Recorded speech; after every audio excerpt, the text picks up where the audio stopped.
keessan akka malee uummata keessa galee jira. Keessumaa dhalootii darbanii dhalootii haaraan kun guddattiin bu'aaruu jiru dhuga dubbachuu. Agam beekutti ijoolleen naannoo dhiisitti mucaan kiyyayyuu fakuu jedhama akka malee san jaalatamu asirratti saafee. So akkamitti ilaaltan ammoo deebii uummata akka isaan qophii agammasan dhiyeessanii maal fakkaata rispoonsiin uummataa yoo isaan ilaaltu? Namni dhugaa dubbachuuf baay'eedhuma jaala amma hamma nuti tilmaamnu olitti iyyuu jechuudha. Al tokko karaadhuma naannoo namni keenya baay'atutti gaafa naannoo sanarra darbitu hojii yeroo deemtu reaakshiniin namaa ajaa'ibadha. Namni baay'eedhuma jaallateera. Egaa hojiin keenyas baay'een isaa waanuma uummata keessa jirudha waan ta'eefidha. Waan adda bahee waan guyyaatti waan isaan guyyaatti waan isaan dabarsaa oolan sanati bifuma qoosaatiin dhiyeessita waan ta'eef namnis kanaaf jaallata. Garuu nuuni iyyuu amma nuyi tilmaamne amma nuti sadarkaa kana geeraa jennee amma nuun yaadnutti olitti iyyuu reaakshiniin namni baay'ee jaallateera. Kan ammallee irra jaalladhe angiliin san hin tunde hin jiru kanatti ol beekta. Gam siyaasaa keessumaa ta'u hamaan dhufe intala eenyu Amaanu'eel.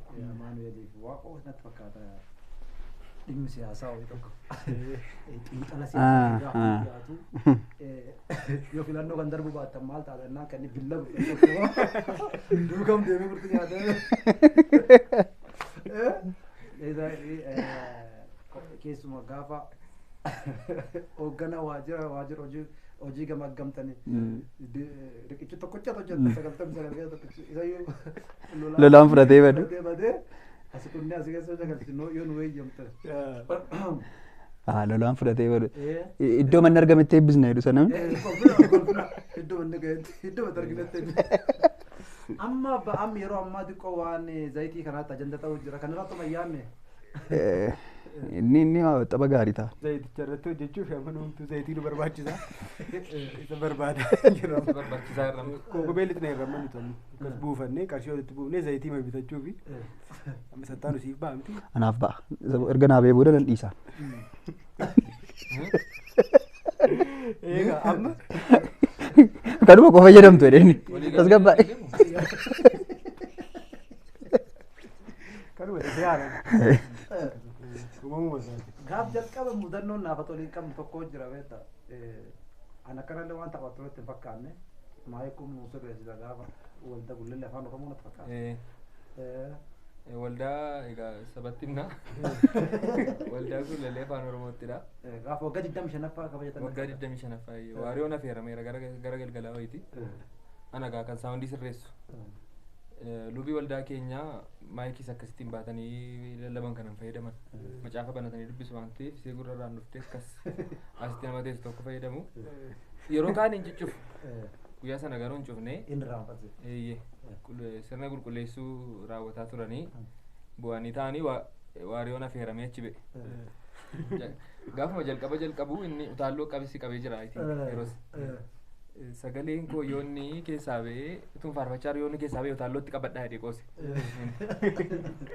Jennaan kolfinee kaanee ana asaasaatti qabamee asii kan lubaa cufu irraanfadheera. Ergasii booda lubii dhukkoo utaalloo qabeera fakkaata utubaa yeroo haasaaru. An kanuma waariyootiin see sila dursee dubbateera waan nammaan komitee keessa ni ilaalee akkas fuula uummata keessatti hidhadhee gaafa ni ilaalu lakkoofsa 13 irra jira kan qeessi banameera qeessiin hidhatee keetti ni ilaala cufne maal cufne dhagaa akkasii nan cufee faarfannaa isaatti ceefite jechuudhaan. Wallollee irraa naafatisi waan ta'e irratti natti fakkaata cheerchii biiftuu boole waltajjii irra turreeti waarleesii qabannee waltajjii xumurreesii baanu ani fudhadheen ba'e hin cufne waarleesii raanfadheera dudduubatti darbine akkamitti isa kanarra darbita inni kun saayid uummati kolfa uummati garuu fitne see mana nu eegaa ture hin deebi'e mana eegaa ture hambaa yaasofne irrayyuun manuu dhiisan malee.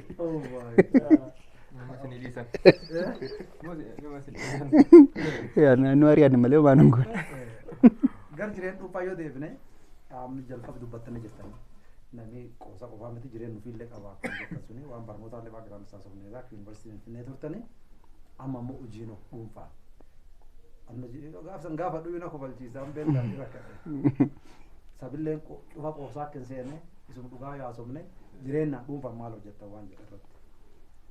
Jireenya dhuunfaati amma anarraa eegalame. Jireenya dhuunfaatiin ani ofii kootii hojii istuudiyoon qabaa hojii muuziqaan hojjedha.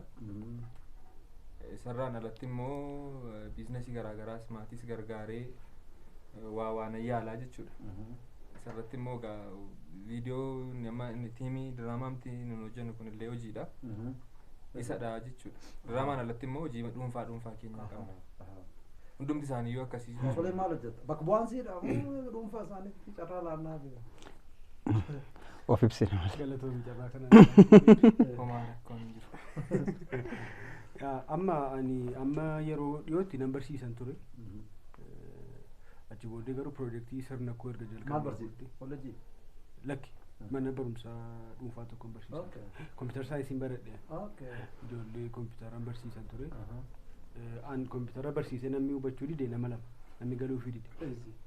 Asuma na bira jiru maqaan dha'u.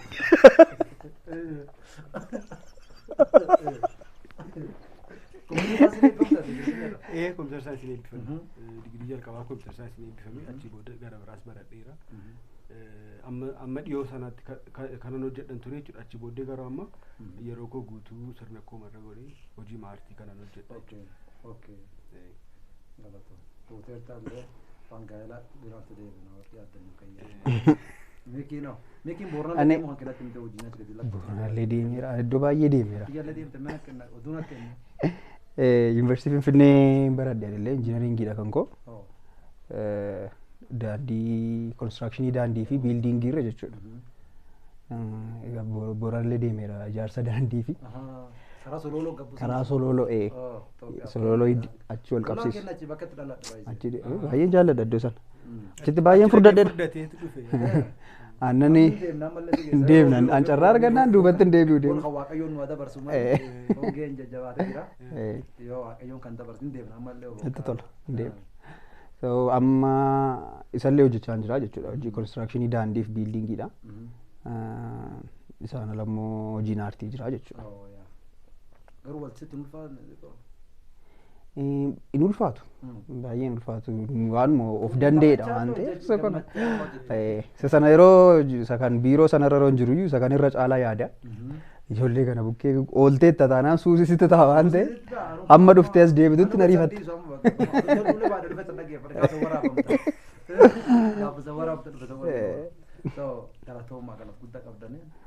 Garuu fuuldurii keessan maal fakkaata? Qophii kan garamtu guddisuu barbaaddan waan jedha. Fuulduraa kun badaana ilaalla. Anaanis badaana ilaalla. Dhugaa dubbachuuf taanaan jechuun hunduma keenya bakka bu'ee yoon amma hin danda'aasee karoora baay'eedha kan nuti qabnu. Karoora baay'ee qabna. Chaalenjiin wanti danqaa nuti ta'an baay'een turaniiru. Garuu immoo gargaarsuma waaqaatiin keessa dabarree waan chaalenjii sun lachumaan tuqme tariitii waan uummatii eeguu qabu yoo ta'e arguu qabu yoo ta'e yoo jira. Anis chaalenjii biraa tuqa. Annatti baay'ata kan chaalenjii gaafan siin jedhu amma piroojeektii keenya gaafa hojjennu akka kan afaan oromootti baay'ee chaalenjii guddaa qaba maaliif piroodakshinii mataa keenyaa fuunee baasii bahu hunda isaa baasnee ediitii goonee amma sadarkaa TV irraan ga'utti ofii keenya dadhabbii mataa keenya yaalii mataa keenyaan jechuudha ispoonsara tokkotu hin argatin ofii keenyaa dhiibaa jirraa jechuu kooti amma har'aatti kanaafuu aartii sababa jaallannuuf sababa waan keessa keenya jiru nu gammachiisuuf yoo gammannee hojjenne illee akka diraamota afaanota biraa irratti ispoonsara amma viidiyoo daqiiqaa 10 irratti daqiiqaa 2-3 kan ispoonsara beeksisa iddoo kaan dhabu keessa ba'anii nuun garuu daqiiqaa itoo ispoonsara arganne daqiiqaa 2 afaan goonu tokkuma fa'a Kanuma nama tokko daqiiqaa 2 afaan gochuu dandeenya maaliif ispoonsara hin jiru siin jechuu barbaadeetanii kanaafuu baay'ee chaalenjii qaba. Kanuma keessa dabarree garuu jaalala waan walii qabnuu fi waan wal dhageenyu waan wal hubannuu fi waan baay'ee isaa dhiisnee isa faayidaa argachuu miti gaafa miidhamnu iyyuu rakkoon qabu hin darbaa jennee dhiisnee waan hunda isaarra dabarreeti kan nuti hojjechaa jirru. Egaa Waaqayyoon moo nu gargaara. Waaqayyoon gargaara. Dubbachuuf garuu waan akkasii komitmentii guddaa gaafata. Maal jennaan namatti dhiyaatee beeka. Nan ta'ee waan naan jargaaf durii yoo dhufa fannoo hojjannee CD gurgurtaa CD irratti rakkata beekta. Waldaa tokko durii yaadattan CD illee hin jiru kaasetti. Gaafas dhalattanii. Ani dhalan isaan dhalatan. Isatti qabattee footoo kaasee arge. Maaloodha kaasetti maaloodha. Kaasetti lattee akkan Eebbee kaasta. Isa Maal ture? Skriiptoodhaaniti. hin beektu rakke biyyaraan jiru. Biyyaraan jiru. Biyyaraan jiru as biyyeessa.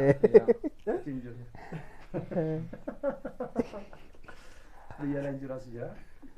As ture. Bara abboota keenyaa. Bara keenya jechuudha. Bara abboota keessanii. Namni tokko akkas goona gaafasi akkan onlaayiniin kun hin jiru feesbuukiin hin jiru maaniin hin jiru waldaa deemte kudhanii mul'ongelii 10 keettee kanisuu 10 keettee akkas hirnaannofte gaafatettu walda sunumaa hidhee tajaajila siin affeerree jira siin gurguru biiroo jaalalli keessa xarapheeza jalgatee haa gaafa wal argitan ammoo eegaru waan qarshichi gaafatti itti fakkaata kan waan balbala tajaajilaallee Ofitti cufta. Kanaaf raabsuu inni osoo wayyaa nama akkas turettu ofii CD faaruu faarfannaa baase. Gaafa baasan dhuga dhiifamnaa godhee namni waggaa beekaan duubatti. So namni gargaaf dhufe hojjechi sun keessa ofii galu dhukkubbi jiru hubata. Gaafa namni keenya chaalenjii jennu namni siin hubanne. Amma dirqamu hundinuu faarfata ta'uu qaba rakkoo faarfataa hubachuuf. Dirqamu hundinuu komoodiyaan taphataa ta'uu qaba. Walamanuu qabna bakka chaalenjii karaa kanaa jira jennee waan baay'eellee miti bare. Otoo namni tokko kompuuter tokko bitee tokko kaameraa tokko bitee tokko kaameraa bitee kan maayikii jedhe tokko waan salphaas namni baay'ee otoo wal gargaare amantaanetti. Anamma abjuudhaan argeen ture abjuun koo lafan buumu yeroo tokko sooressuma wayiituun waame akkasitti hima hojii gaggaarii hojjettu hojii keessa nan ilaala TV moo irrattis hojii amantiisin hojjettu jedhee akkas cheekii 200 barreessee mana okkee. Obju Abjuudhaan. itti qarachaa jirtaa koo yoonne Yoone? fudhattee isa dhawwate Maaliif Akka raawwatamu kadhannee. fuudheera taa hun akka neera jedhe lakki fuudhe abjuudhaan maa fuudheera.